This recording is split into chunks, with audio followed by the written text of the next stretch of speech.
அப்போ இந்த உலகத்திலே மனிதன் இறைவன் வேறு கடவுள் வேறு இல்லை. ஒவ்வொரு மனிதனுக்குள்ளும் இறைவன் இருக்கான். அதை உணர்ந்தவன் சித்தனாயிடுறான், சித்தராயிடுறான், மகானாயிடுறான், ரிஷியாயிடுறான். பாம்பன் சுவாமி மனிதனாக பிறந்து இறைவனாக ஆனார். ஒன்றாவது பாதியிலே ஓடியாந்துட்டார், படிக்கல பாம்பன் சுவாமிகள்.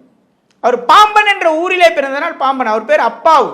அவருடைய புலனை, அவருடைய ஆன்மீக திறனுக்காக அவர் ஏற்றப்பட்ட பேர் வந்து குமரகுரு. அப்போ அவர் எழுதுறாரு 6666 பாடல் எழுதுறாரு. அந்த 6666 பாடல்கள் இன்னைக்கும் விளக்க உரை எழுத ஆள் இல்லை.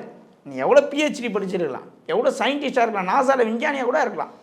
ஒரு தமிழில் ஒரு விளக்கத்தை எழுதுறாரு, அதுக்கு விளக்க உரை எழுத ஆள் இல்லைன்னா அவருடைய ஞானம் எந்த அளவுக்கு பெரியது.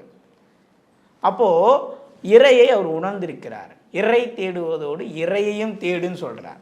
அத்தியாச்சரம சுத்தாத் வைதிக சித்தாந்த ஞானபானு பாம்பன் ஸ்ரீமத் குமரகுருதாசர் என்ன சொல்கிறாருன்னா, இறைவன் கிட்ட வேண்டார், என்னை ஆதரித்து அருளும் பரம ரகசிய சக்தி என்னை நம்பினாரை ஆதரியாத நிற்குமோ ஐயம் வேண்டாம். முருகா, என்ன கை விட்டாலும் விட்டு, என்னை நம்பி ஒரு கூட்டம் இருக்குல்ல, முற்றாதுன்னு வென்றார்.